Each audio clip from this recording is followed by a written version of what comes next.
Buenas noches a todos los espectadores que nos siguen en este nuevo programa de Al Rosa Vivo. Esta noche tenemos con nosotros a dos grandes historiadores y politólogos del panorama político español. Doña Clara Rodríguez, catedrática de Filosofía Española Contemporánea por la Universidad Complutense de Madrid. Buenas noches, muchas gracias. Y don Álvaro Esteve, catedrático de Geografía e Historia Contemporánea por la Universidad de Salamanca. ¿Qué tal? ¿Qué hay? Buenas noches. Bienvenidos. Como saben, hemos dedicado este mes a tratar episodios importantes de la historia de España y esta noche hemos decidido centrarnos en uno de especial relevancia, el desastre del 98.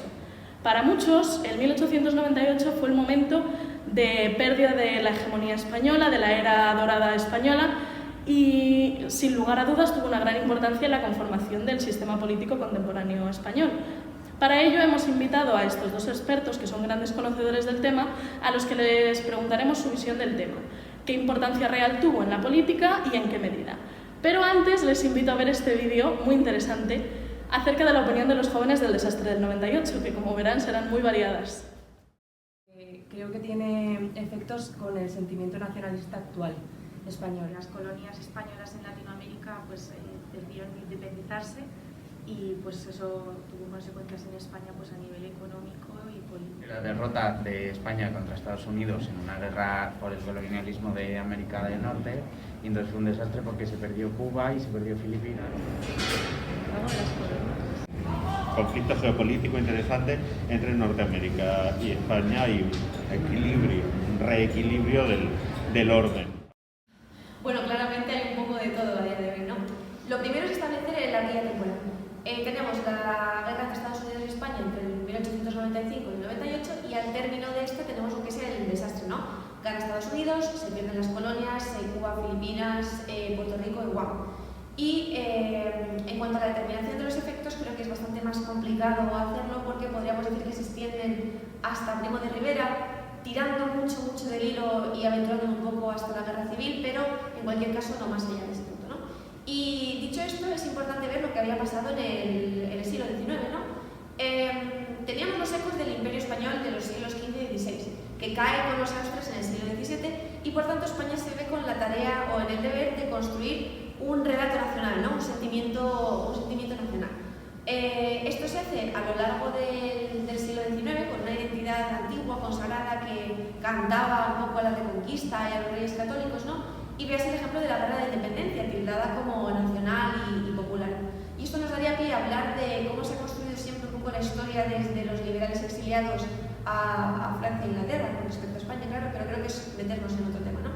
Lo importante es que a mediados del siglo XIX nuestro relato nacional estaba ya construido desde campos como la historia, el arte, la literatura, y luego llega O'Donnell con la guerra de Marruecos, la primera guerra de Marruecos creo que fue en el 59-60, corregidme si me equivoco, y que consigue en esta nueva reconquista añadir a los católicos y conservadores al movimiento nacional, y creo que es bastante relevante porque a partir de los 80 ese sentimiento nacional va a tener tintes más conservadores, ¿no?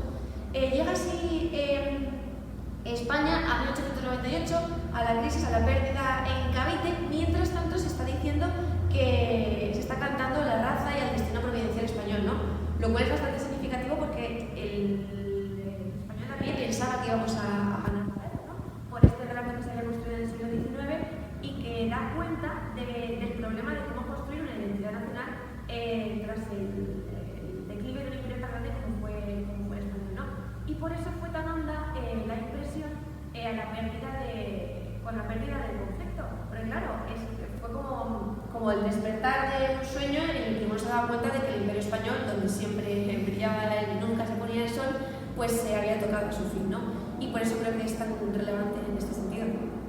Sí, yo estoy de acuerdo con todo lo que has comentado en líneas generales y también creo que habría que recalcar la importancia que supuso este acontecimiento en el sentido en que fue un golpe de realidad para una nación que había sido muy grande y que ahora se sentía insignificante en un contexto de pleno desarrollo como era el europeo. Así que creo que habría que recalcar aquí, como comentaba, que este desastre lo que pone de manifiesto es la crisis del proyecto de conformación nacional de un país que había sido muy grande como imperio. Entiendo, muy interesante. Entremos más a fondo en la cuestión si les parece y pasemos al plano político. ¿Qué tendencias ideológicas y políticas perciben ustedes que nacieron en 1898? Sí, claro, esta pregunta que planteas evidentemente es muy compleja y existen distintos flancos por donde abordarla. A mi parecer, yo creo que el modo más idóneo de quizás plantearla podría ser primero poner de manifiesto la crisis anterior que había en España antes del desastre del 98. Sabemos que el país ya venía desde hace décadas encontrándose una lucha entre el conservadurismo y el liberalismo, ¿no? España no se terminaba de decantar por una, ¿no? Entonces ahí llega el régimen de la Restauración, que impone, pues como ya sabemos, un sistema turnista, pacífico también, en el que, digamos, se llega a una estabilidad política, quizás una máscara frente a lo que había detrás. Una máscara que también se encontraba muy reforzada por la retórica nacionalista que se estaba llevando a cabo dichos años, por aquello que comentábamos antes de la construcción de un proyecto nacional. Y aquí llega la guerra. ¿Por qué se va a la guerra si España sabe que no tiene la posibilidad de ganar? Porque es que esto se sabía por parte de los dirigentes. Pues precisamente para, en pro de esa estabilidad de la que hablábamos, evitar una posible revuelta, una revolución. Sabíamos que el conservar las colonias era algo inviable por la expansión de Estados Unidos en el territorio y por la decadencia de España, tanto a nivel económico como técnico, para llegar a un territorio que se encontraba mucho más lejano. De todos modos, sea como fuere, antes de que los americanos hundieran el Maine, que fue el casus belli de la guerra, desde España ya se sabía que ese conflicto iba a tener lugar y que, pues como había comentado, se iba a perder. De manera que lo que se produjo, aun llevándose a cabo el conflicto, fue una inestabilidad tremenda que no acabó con el régimen sobrevivió, sin embargo entró en una crisis muy profunda, porque dense cuenta que por aquello que comentábamos antes de la retórica nacionalista, esto supuso un golpe muy grande en el seno de la sociedad y en especial en las élites, ¿no? Imagínense que se está mandando un mensaje motivacional por parte de un equipo a sus aficionados y luego llega el equipo y pierde 0-5. Pues esto es realmente lo que sucedió. De manera que a partir de aquí, en un contexto tan convulso, nacieron muchas alternativas que dijeron: de acuerdo, hemos perdido 0-5, vamos a ver qué podemos hacer para remediar esto en los próximos partidos. Le quisieron dar una vuelta de tuerca al asunto, y este es fundamentalmente el movimiento que denominamos regeneracionismo, que tiene a la cabeza a pensadores de la relevancia de Joaquín Costa o del propio Ortega y Gasset. Este movimiento es muy heterogéneo y quizás sea difícil establecer una línea muy clara del proyecto que pretende llevar a cabo.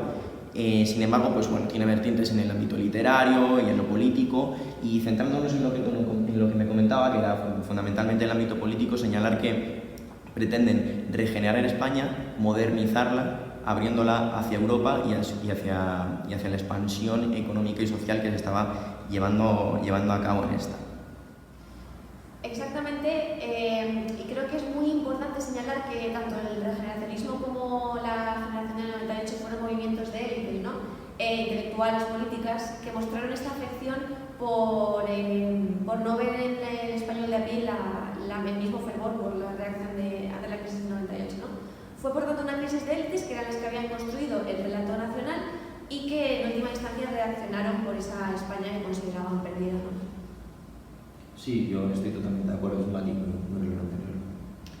Todo muy interesante, pero por favor descendamos ahora a la arena política y hablemos de qué consecuencias tuvo en este plano. ¿Qué podemos señalar aquí?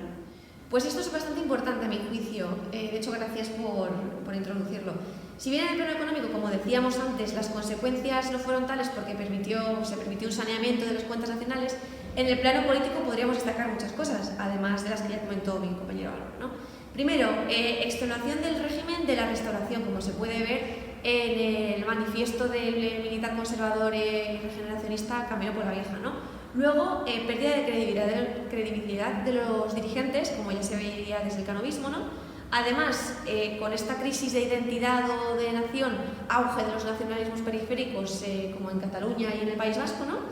Además, avance de los partidos republicanos, entendiendo que ya la monarquía no podía continuar. ¿Qué más podríamos señalar? Muy importante, al hilo de esto que acabo de decir, hay alternativas a ese turismo pacífico, como vemos en el surgimiento del Partido de la Unión Nacional, y creo que el nombre Partido de la Unión Nacional es bastante significativo, ¿no? Era anticaciquil y regeneracionista.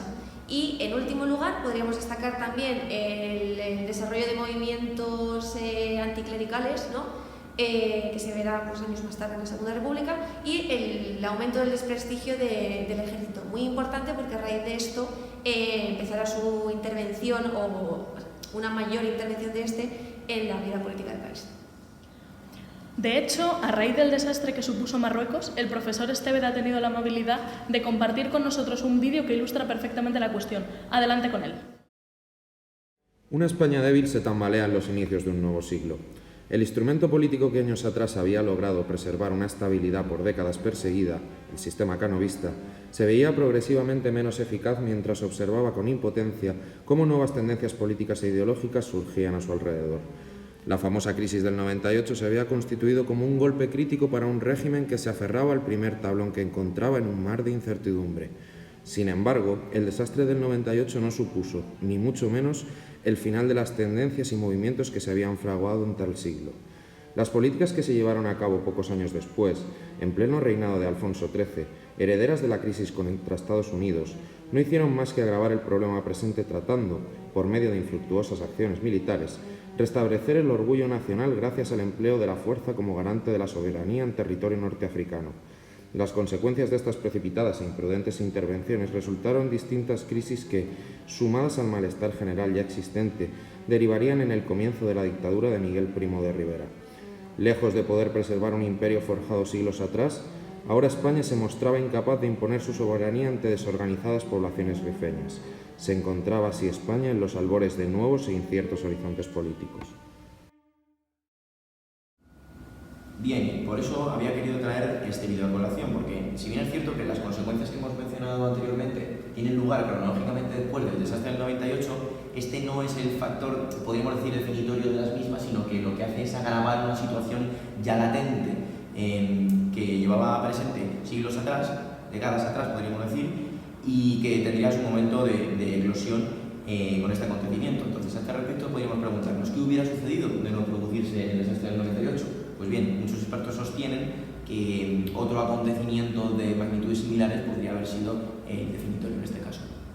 Atrevidas sus palabras, señor Estevez. Muy interesante me pareció la mención a Primo de Rivera. De hecho, muchos estudiosos consideran que este fue el primer germen de lo que luego sería el fascismo en España. ¿Lo creen ustedes así? ¿Creen que el desastre del 98 fue la primera causa de que posteriormente Primo de Rivera tomara el poder? Bueno, esta pregunta es interesantísima, ¿no? Tenemos un regeneracionismo más progresista y otro más conservador, y además es notable ver que en esta época se van sucediendo los gobiernos, ¿no? Tenemos a Silvela, a los liberales, a Maura y demás.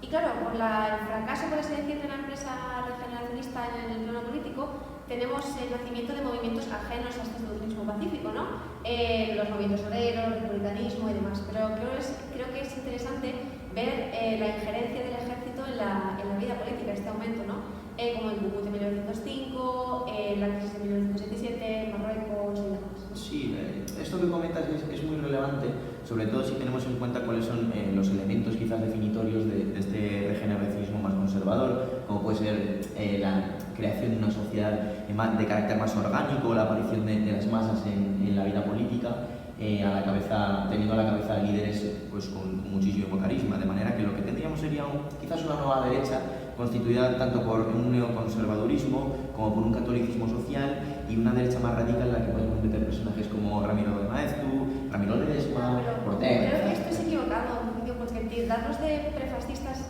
no es correcto. Yo creo que tienen elementos del fascismo como la preponderancia de las masas y demás, pero creo que eso podría corregirse, ¿no?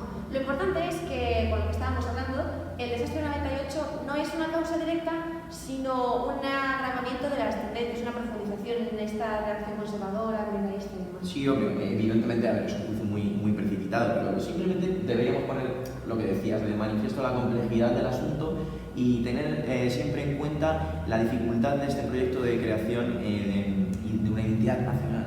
Sobre todo después del fracaso de Iker. Sí, exactamente. Bueno, siento muchísimo tener que cortar este debate tan interesante sobre el 98, pero lamentablemente estamos fuera de tiempo. Muchísimas por acompañarnos esta noche. No, gracias a vosotros. Y muchas gracias a ustedes, señores espectadores. Disfruten del fin de semana y nos vemos el próximo programa.